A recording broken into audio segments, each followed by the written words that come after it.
Hey, thanks for coming to 1500ESPN.com. I'm Derek Wetmore. I'm going to share with you my 5 thoughts from Thursday's Twins-Red Sox game. An 8-4 win for the Twins, but if you are a fan of good baseball like myself, you might want to avert your eyes from this one. Sloppy baseball game, disgusting baseball.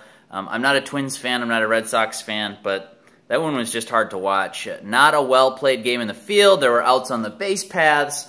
Questionable bunt decision for Joe Mauer in the 9th inning. Just kind of a gross game. Let's get right into it. Thought number 1. The game sort of turned on that Joe Mauer bunt attempt with first and second and nobody out. Mauer tried to drop down a bunt. Bad bunt. Stopped right in front of home plate. But the catcher threw the ball out into left field past third baseman Pablo Sandoval. I believe it was Sandoval's fault, not the catcher's. Certainly looked like a ball he could have handled and tagged out lead runner Brian Dozier sliding into third base. But didn't happen that way. Dozier ends up scoring. Hunter gets to third on the play. What basically should have been a gift out, and not only a gift out, but cutting down the lead runner at third base, no less. So you're basically trading an out for less speed on the bases if you're the Twins. In that case, didn't work out for the Red Sox because they couldn't make the play. Kind of the story of the game for Boston. Twins ended up tacking on some insurance runs, 3 more. In fact, that inning really made the final score look a lot worse, a lot more in favor of the Twins than what was most of the game, a 4-4 ball game, and really pretty tightly contested. Sloppy play kind of on both sides was the story for me on Thursday. But that Joe Mauer bunt, whether it was the right call, whether it was the wrong call, ended up working out for the Twins. Thanks to Pablo Sandoval's sort of misplay, and it wasn't his first on the day. He also threw a ball over first base either into the stands or into the dugout, whatever. Not a crisply fielded ball game for the Boston Red Sox. I guess we'll just leave it at that.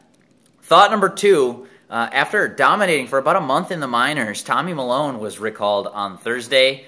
And he didn't have his greatest start. 5 innings, 4 runs, only 2 of them earned, but they were both on solo home runs. I wrote in my 5 thoughts column on 1500ESPN.com. That's a little bit concerning because Milone had given up 5 home runs in just 22 2/3 innings before being demoted to the minors. That's a pretty high home run rate, and now in his first start back in 5 innings, gave up 2 long balls, albeit in Fenway Park, but to give up 2 home runs, a little bit of a concerning trend. Something to monitor for Tommy Milone going forward, but he was dominant in Rochester, absolutely belongs in the rotation right now. That's just a trend to watch going forward. I would pay attention to that one if I were the Twins, how Tommy Milone keeps the ball in the ballpark or fails to do so.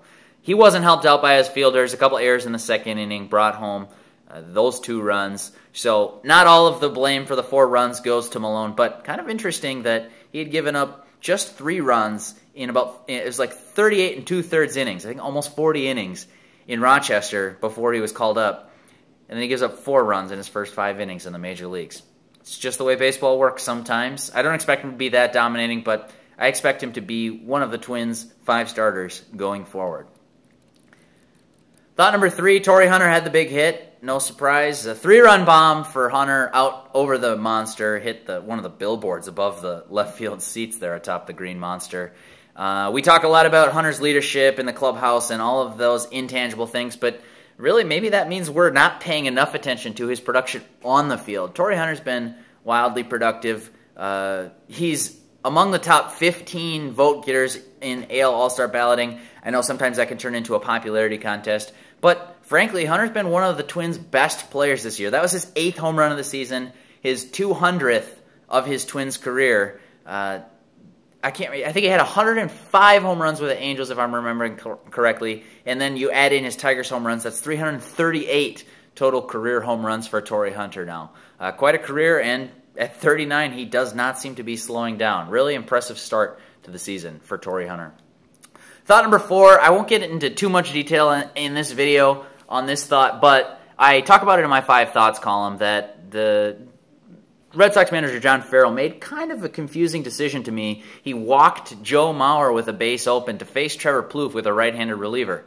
You might be thinking, yeah, right-handed reliever, you want to walk the lefty to get to Plouffe.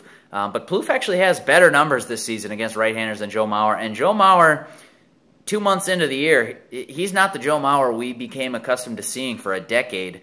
I don't know if this is a trend that will continue for Mauer or if he'll pick back up and, heck, I don't know, maybe he'll hit 400 this month.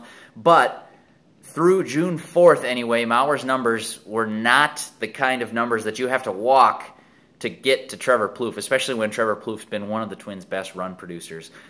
His slugging percentage is more than 130 points higher than Joe Mauer's. Or I think it's exactly 130 points higher than Joe Mauer's against right-handed pitching just this season. Maybe Boston was looking at the career numbers, and in which case Mauer would have the significant edge. But if they're just looking based off this season, I'm not really sure why they walked Mauer there. In any case, I might be wrong here because it ended up working out.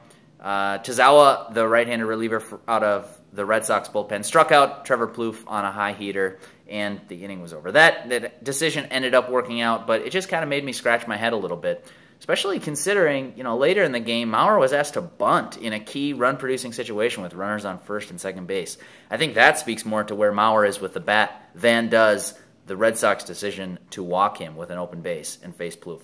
Anyway, just a decision that didn't make a lot of sense to me during the game. Wanted to point it out. If you've got any retorts to that, or if there's a reason that I'm missing, send me a comment, whether it's on this video below here or go to my 5 Thoughts column, 1500ESPN.com. Explain it to me. I would love to hear from you.